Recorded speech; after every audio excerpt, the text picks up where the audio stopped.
Now we get to the last part of this lesson that deals with tuples or tuples and optionals. So let's look at tuples or tuples and what do we use them for? Well, tuples allow you to store multiple values and assign it to one variable. Let's take an example. Here I have a variable called person1, but this person1 has many attributes, or you could say other variables collectively that belong to person1. So person1 has an age, and I'm defining his age as 42, which is an integer. Then person1 also has a name, and I'm giving him the name of John, which is a string. And then person1 can either be male or female, and I'm defining a variable called male, which is Boolean, and I'm giving it the value of true, so he is a male. And I'm defining another variable called address, which is a string, and he lives in Ream Island. So all of these four variables that make up person1, the types are inferred. So int is inferred, here string is inferred, here Boolean type is inferred, and here the address string is inferred. This is called a tuple. All four of these variables collectively belong to this variable called person1. There's another easier way to make a tuple. Here I'm making a tuple for person2, and I'm giving it three values. The value of 43, which is an integer. I'm also giving it Mary, which is a string, and I'm also giving it a Boolean value, which is false. So in other words, person2 is 43 years old, the name is Mary, and this person is not a male, or male equals false. So once you've defined the tuple or declared the tuple, you could then output the data from that tuple. So here, that's what I'm doing. I'm saying to the compiler, show me all the information for person1. And it's going to show me all four pieces of information. 42 years old, his name is John, he's a male, which is true, and he lives on Ream Island.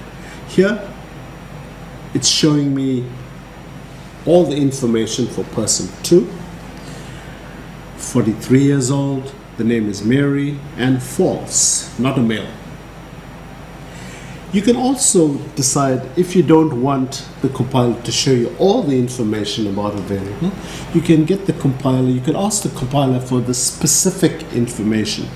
So if you look at person2, there are three pieces of information for person2.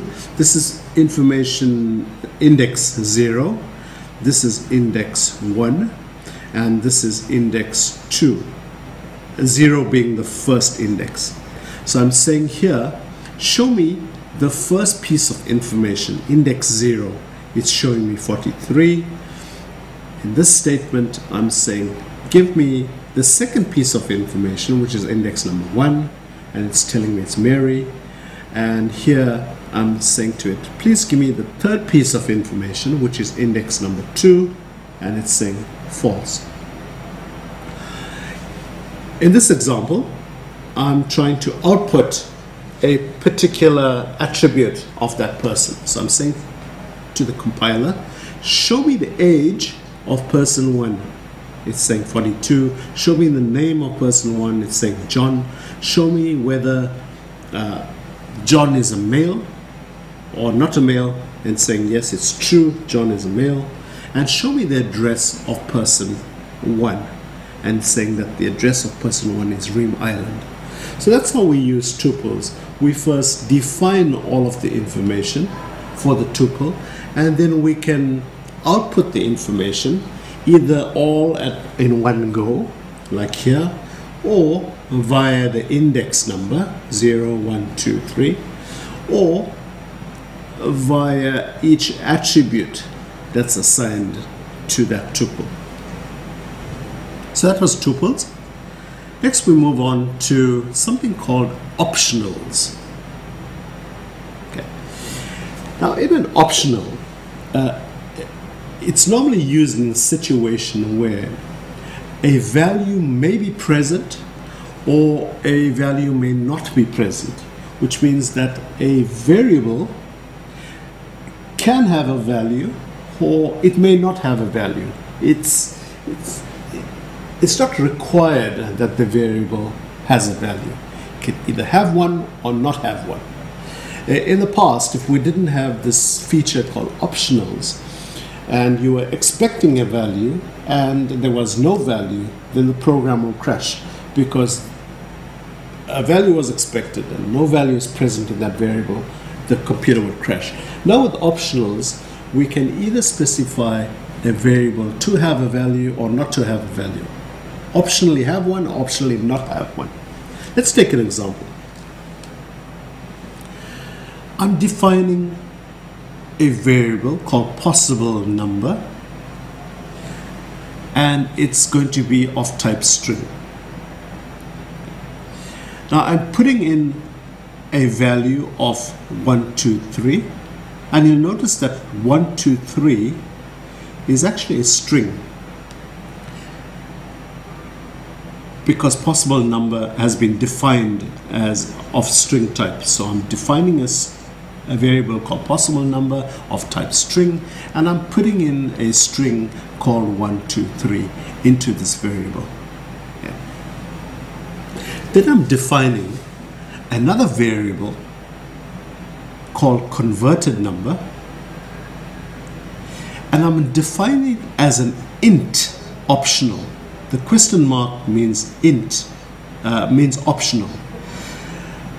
So int question mark is int optional, meaning that in this variable converted number, I could have an integer, or I do not have to have an integer if one is not available to me. It's what we call an optional int. So let's see how we would use this. Now there is a function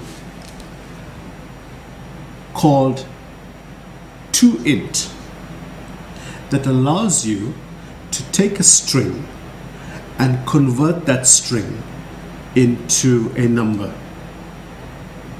Okay. That's what's happening here. So possible number has a string of 1, 2, 3. What this function is going to do, toInt, it's going to convert that string into a number and put that number into this variable called converted number.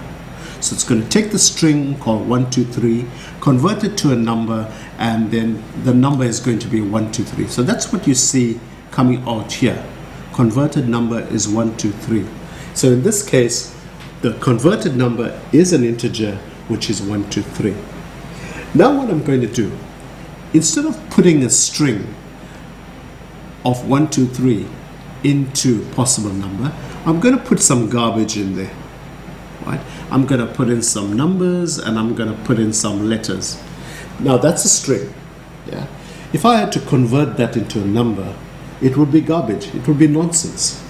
Yeah, because that is not a number. That cannot be converted into a number because it contains some numbers and it contains some letters of the alphabet. So let's take this possible number, which contains this string, and let's try and convert this into a number. So I say possible number toInt. I'm trying to convert the string into a number, and the computer tries to do it, but it fails.